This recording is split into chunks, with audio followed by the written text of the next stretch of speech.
Africa की बलूचिस्तान में होने वाले दहशतगर्द हमलों की मजम्मत। तर्जुमान अमरीकी महकमा खारजा मैथ्यू मिलर ने प्रेस ब्रीफिंग में कहा, सिक्योरिटी इदारों समेत शहरियों को निशाना बनाया गया। इलाकाई सलामती के खतरात से निपटने में अमरीका पाकिस्तान के साथ है। दहशतगर्दी के खिलाफ जंग में पाकिस्तान के साथ खड़े रहेंगे। पाकिस्तान की तवानाई की कमी पूरी करने में मदद करना अमरीका की तरजीह है।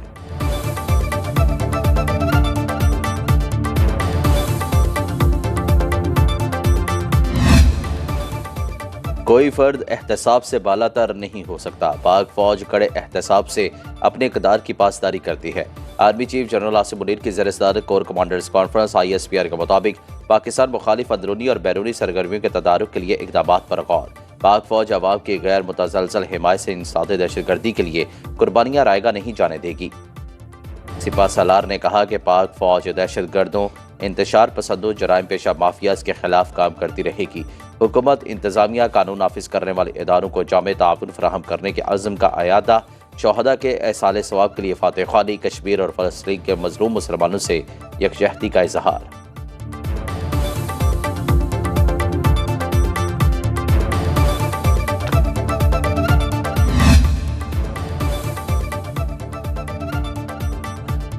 अफगान सरजमीन पर मौजूद दहशतगर्द पाकिस्तान के लिए बड़ा खतरा। अबूरी हुकूमत की कार्रवाई में ताउन के बजाय उल्टा खवारिज से मुज़ाकरात की पेशकश। पाकिस्तान ने वाज़ेह किया कि मासूम पाकिस्तानियों और सिक्योरिटी एहलकारों की शहादत के जिम्मेदारों से कोई बातचीत नहीं होगी। अफगानिस्तान में बैठे खवारिज को अब किसी कीमत पर मुल्की अमन और इस्तेहकाम को नुकसान पहुँचाने की इजाज़त नहीं दी जाएगी।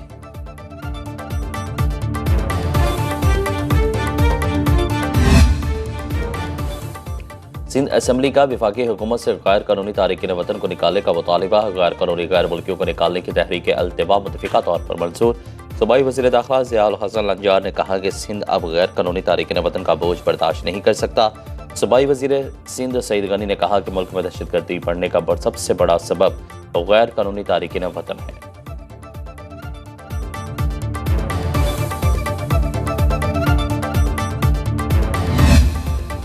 बलूचिस्तान असम्बली में दहशतगर्दी के खिलाफ मुतफ़िका करारदाद मंजूर। वज़ीर आला सरफराज बुगटी ने ऐवान से खिताब में कहा, दहशतगर्द कब से बलोच होने लगे, इनका किसी कौम और कबीले से ताल्लुक नहीं।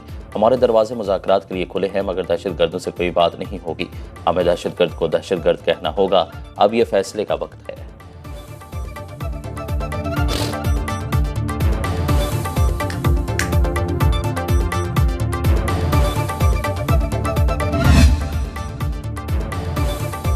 IMF से पाकिस्तान के लिए कर्ज प्रोग्राम की मंजूरी ताखीर का शिकार। एग्जीक्यूटिव बोर्ड के 9 और 13 सितंबर के इजलासों में पाकिस्तान का एजेंडा शामिल नहीं।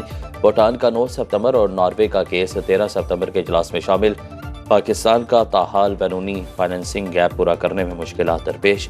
पेश की शराइत पूरी होने के बाद पाकिस्तान का एजेंडा शामिल होने का इम्कान। वफाकी हुकूमत IMF की तमाम शराइत पूरी करने के लिए पुरउम्मीद।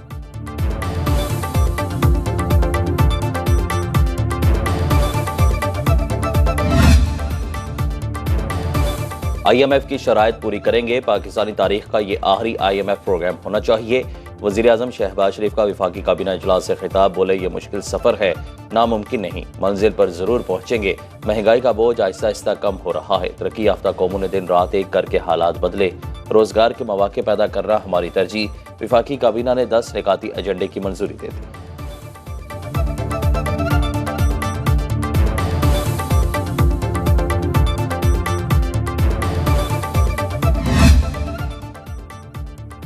वफाकी हुकूमत ने 1 जुलाई 2024 से नए सरकारी मुलाजमीन के लिए रज़ाकाराना पेंशन स्कीम मुतारिफ करा दी।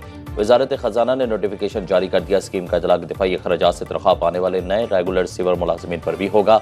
मुलाजमीन पेंशन के लिए बुनियादी तनख्वाह का 10% जमा कराएंगे। वफाकी हुकूमत बुनियादी तनख्वाह के 20% का मसावी रकम जमा करवाएगी। स्कीम का इतलाक़ मुसल्लह फ़ौज में नए तैनात होने वालों पर 1 जुलाई 2025 से किया जाएगा।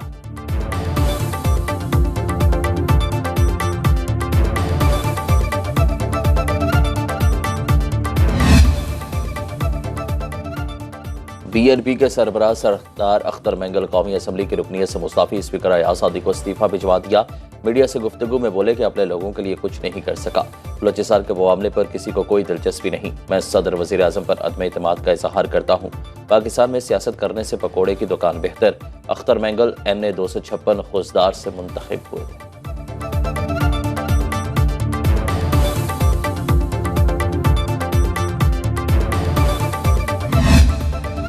सुप्रीम कोर्ट के जजेस की तादाद 23 करने का बिल कौमी असम्बली में पेश। तरमीमी बिल नून लीग के दानियाल चौधरी ने ऐवान में पेश किया। बैरिस्टर गौहर अली की मुखालिफत, कहा आइन के तहत ऐसी तरमीम सिर्फ हुकूमत ला सकती है। प्राइवेट मेंबर के बिल में सुप्रीम कोर्ट के जजेस की तादाद पर कानून साजी नहीं हो सकती। मुकदमात के अल्तवा के खात्मे के लिए वर्किंग डेज को बढ़ाना चाहिए। स्पीकर कौमी असम्बली ने बिल को फिलहाल मौखर कर दिया।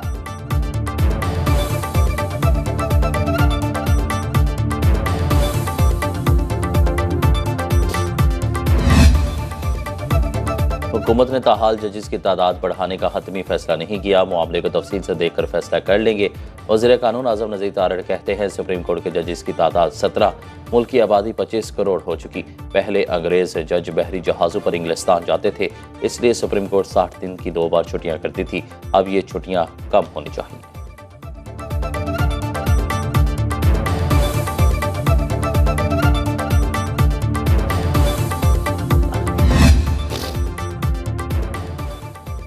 वज़ीर आज़म शहबाज शरीफ से MQM के वफ़द की मुलाकात। मुआशी तरक्की और कराची के मसाइल के हल के लिए तजावीज़ पेश की।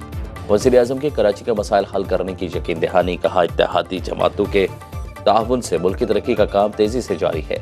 मुतहदा वफ़द का मुआहदे के मुताबिक बल्दियाती इदारों को बाइख्तियार बनाने की तरमीम लाने का मुतालिबा। बिजली के भारी बिलों और IPPs को कैपेसिटी चार्जेस का मामला भी उठाया। वफ़द में खालिद मकबूल सिद्दीकी, फारूक सत्तार, मुस्तफ़ा कमाल और सैयद अमीनुल हक शामिल थे।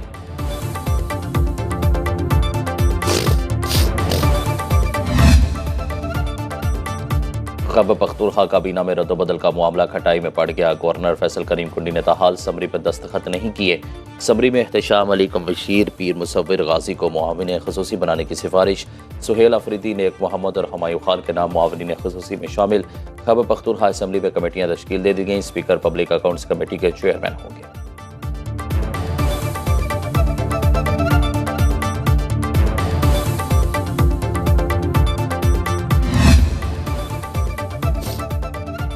और तहरीक इंसाफ की 8 सितंबर को इस्लामाबाद जलसे की तैयारियां। अपोजिशन लीडर कौमी असम्बली उमर अयूब का पेशावर का दौरा। ISF को अहम टास्क सौंप दिए। वज़ीर आला खैबर पख्तूनख्वा अमीन गंडापुर जलसा कामयाब बनाने के लिए खुद मैदान में आ गए। मुमकिन रुकावटों से बचने के लिए हिकमत अमली तय कर ली। अहम कारकुनों को 6 सितंबर से ही इस्लामाबाद पहुंचने की हिदायत। कारकुनों को खैबर पख्तूनख्वा हाउस और दीगर मकामात पर रखा जाएगा।